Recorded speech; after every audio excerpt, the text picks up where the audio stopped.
وَاذْكُرْ رَبَّكَ اِذَا نَسِيتَ، اس کا ترجمہ علماء کرام نے، مترجمین نے، عام مفسرین نے جو عام طور پر کیا ہے وہ یہ ہے کہ اپنے رب کو یاد کر جب تو اسے بھول جائے، جب اسے بھول جائے تو اس کا ذکر کر، یہ عام طور پہ ترجمہ کیا گیا ہے، جب بھول جائے تو اس کو یاد کر۔ میرا ایک الگ ترجمہ ہے، میں اس ترجمے کا احترام کرتا ہوں، علماء نے، بزرگوں نے کیا ہے، مگر میرا جو اپنا ذوق قلبی اور ذوق روحانی ہے وہ اس ترجمے سے مطمئن نہیں ہوتا، اور سبب اس کا یہ ہے کہ اذا نسیت، جب وہ بھول گیا تو یاد کیسے کرے؟ اگر اللہ کو یاد کرتا تو بھولتا کیوں؟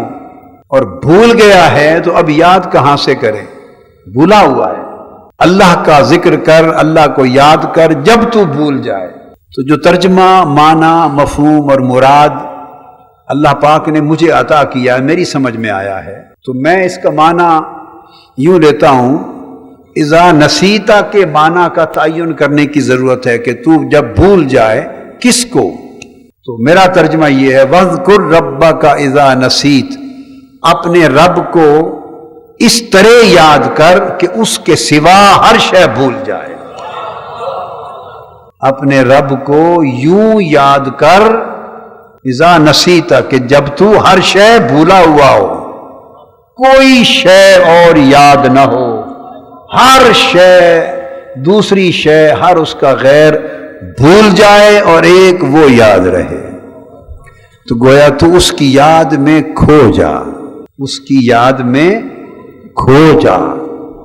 اب اسی بات کو اللہ پاک نے سورہ مزمل میں بھی بیان فرمایا، وَاذْكُرِ اسْمَ رَبِّكَ وَتَبَتَّلْ إِلَيْهِ تَبْتِيلًا، وَاذْكُرِ اسْمَ رَبِّكَ وَتَبَتَّلْ إِلَيْهِ تَبْتِيلًا۔ اب اس کا ترجمہ کرتے ہیں لوگ، اپنے رب کے نام کا ذکر کر۔ میں ترجمہ یوں کیا کرتا ہوں، اپنے رب کا نام جپ، اپنے رب کا نام جپ، رب کے نام کی تسبیح کر، اپنے رب کے نام کا ذکر کر، اس کے رب کا نام جپ، رب کے نام کی تسبیح کر، وَتَبَتَّلْ إِلَيْهِ تَبْتِيلًا، اور ہر ایک سے کٹ کر اسی کا ہو جا۔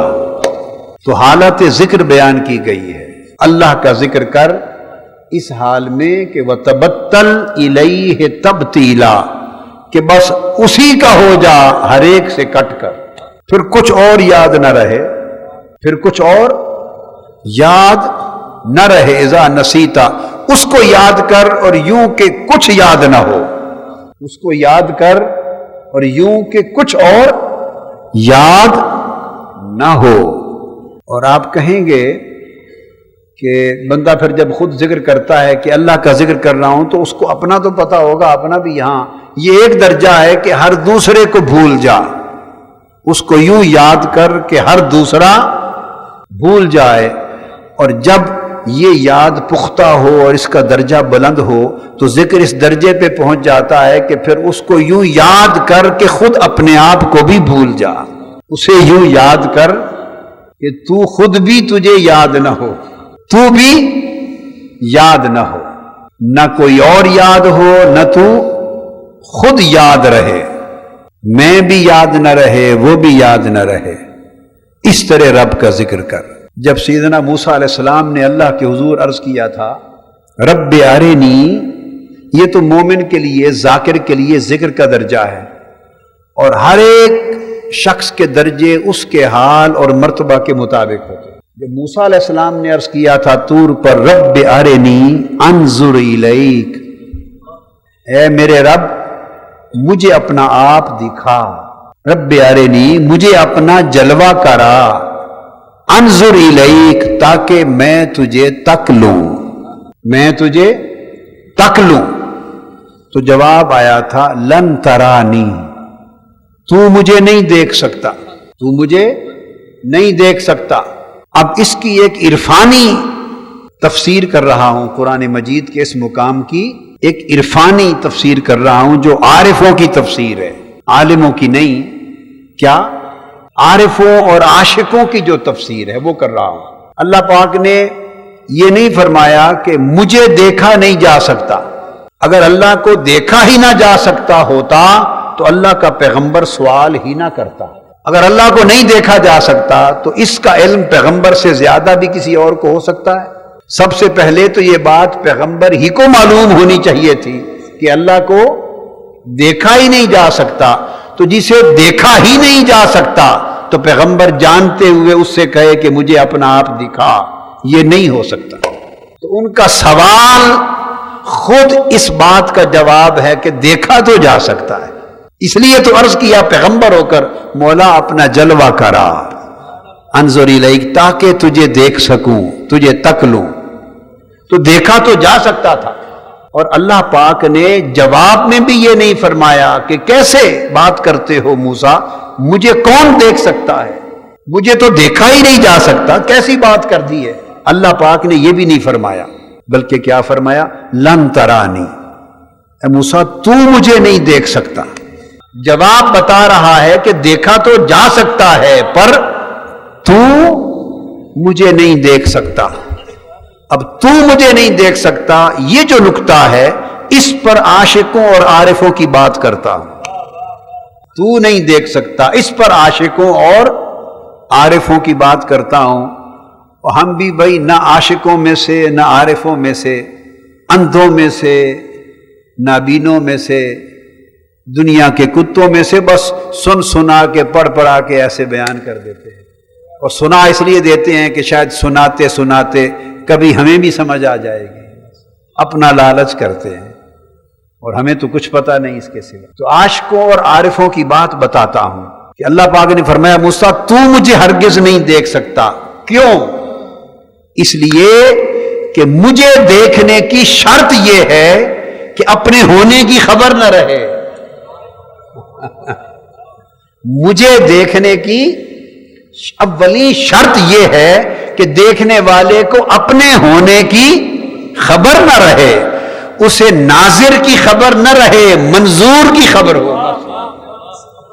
اسے یہ خبر نہ ہو کہ میں دیکھنا چاہتا ہوں اور میں تجھے دیکھ لوں. جب تک میں برقرار ہے مجھے دیکھا نہیں جا سکتا. مجھے دیکھنے کے لیے میں کو مجھے میں گم کرنا ہوگا، میں کو مجھے میں گم کرنا ہوگا. اور یہ جو تیری اپنی شناخت ہے، تیری اپنی معرفت ہے، اسے میری معرفت میں گم کرنا ہوگا. یہ جو تیرا وجود ہے اسے میرے شعور میں گم کرنا ہوگا.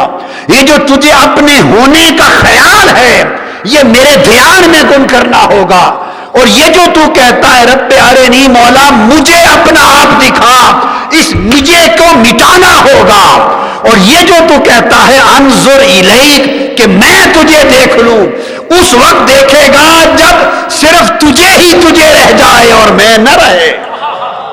یہ جو من و تو کی بات ہے کہ ایک میں ہوں ایک تو ہے، میں دیکھنا چاہتا ہوں اور تو تجھے دیکھنا چاہتا ہوں، یہ جب تک میں اور تو دو ہیں اس وقت تک تو موسیٰ دیکھا نہیں جا سکتا.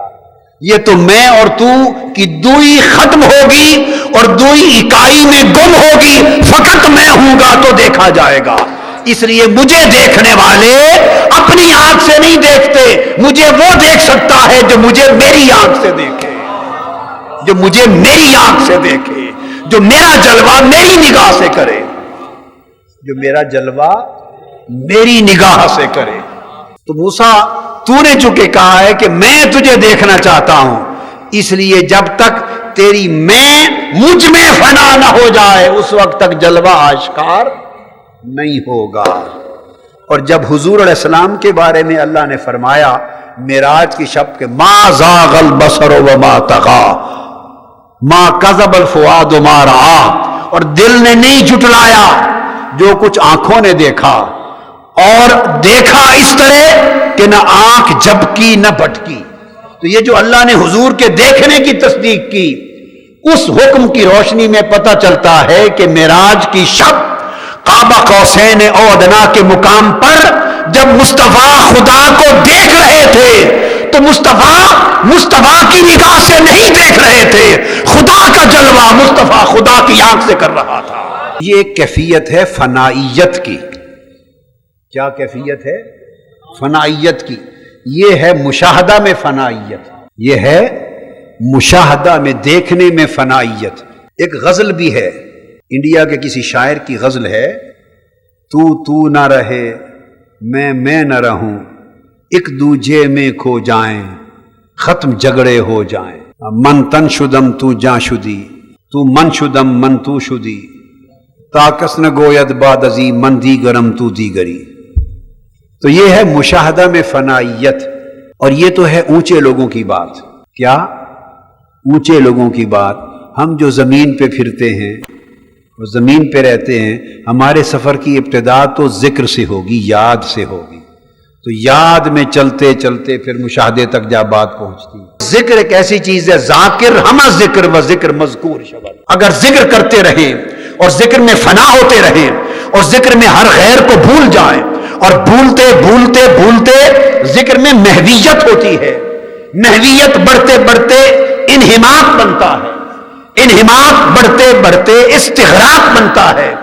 بندہ محو ہوتا ہے، پھر منہمک ہوتا ہے، انہماک سے بڑھ کے اس میں غرق ہوتا ہے، اور ذکر کے سمندر میں غوطہ زن ہوتا ہے، ذکر کی موجوں میں غرق ہوتا ہے. اس کے اوپر بھی ذکر کی موجیں ہوتی ہیں، نیچے بھی ذکر کا سمندر ہوتا ہے، دائیں بائیں ذکر کا پانی ہوتا ہے، اور مچھلیوں کی طرح ذکر خدا، ذکر مصطفیٰ میں ذاکر تیرتا پھرتا ہے. جب مستغرق ہوتا ہے ذکر میں، تو ذکر کی لہریں اپنی کیفیتیں اس کے جسم پر وارد کرتی ہیں، اور پھر بڑھتے بڑھتے استغراق سے آگے نوبت آتی ہے کہ استہلاک ہو جاتا ہے، وہ ہلاک ہو جاتا ہے، فنا ہو جاتا ہے ذکر میں. جب فنائیت شروع ہوتی ہے تو پھر غیر از خدا ہر ایک کو بھول جاتا ہے. وہ رہتا ہے دنیا میں، اللہ کا ذکر یوں کرتا ہے کہ جس دنیا میں رہتا ہے گویا وہ دنیا نظر نہیں آتی. دنیا کا وجود، دنیا کا شعور، پہلے دنیا کی طلب، دنیا کا حرص، دنیا کا لالچ، دنیا کی تمنا، یہ اس کے دل سے محو ہوتی ہے، مٹا دیتا ہے. تمنا مٹاتا ہے، مٹاتے مٹاتے پھر وجود مٹا دیتا ہے، پھر وجود نظر نہیں آتا. سوائے اللہ کے ذکر کے دنیا کی کوئی شے نہیں دیکھتا. جب دنیا محو ہو جائے، مٹ جائے، تو پھر فنائیت اس کے اپنے وجود پہ وارد ہوتی ہے. پھر رفتہ رفتہ اپنا دھیان چھوڑنے لگتا ہے، اپنا چوک و چوبند رہنا چھوڑنے لگتا ہے، بناؤ سنگار چھوڑنے لگتا ہے، ساری باتیں چھوڑتا چھوڑتا پھر وہ وقت آتا ہے کہ اپنے وجود سے صرف نظر کر لیتا ہے، پھر اپنا وجود ہی بھول جاتا ہے. یہ بھی خیال نہیں رہتا کہ وجود میرا ہے یہ نہیں، تو وجود خیال سے ختم ہو جاتا ہے، وجود خیال سے ختم ہو جاتا ہے. پھر فنائیت ذکر الہی کی وارد ہوتی ہے، تو خیال سے ختم تو ہو گیا تھا، اب اثرات سے بھی ختم ہو جاتا ہے، اثرات سے بھی ختم ہو جاتا ہے، وجود اثرات سے ختم ہو جاتا ہے. اور پھر وہ کیفیت بھی بازوں پر آتی ہے جب فنائے تام کے بعد مقام بقا پہ پہنچتے ہیں تو وجود اپنی ذات سے بھی فنا ہو جاتا ہے. وہ پھر کیفیات وجود پر طاری ہوتی ہے.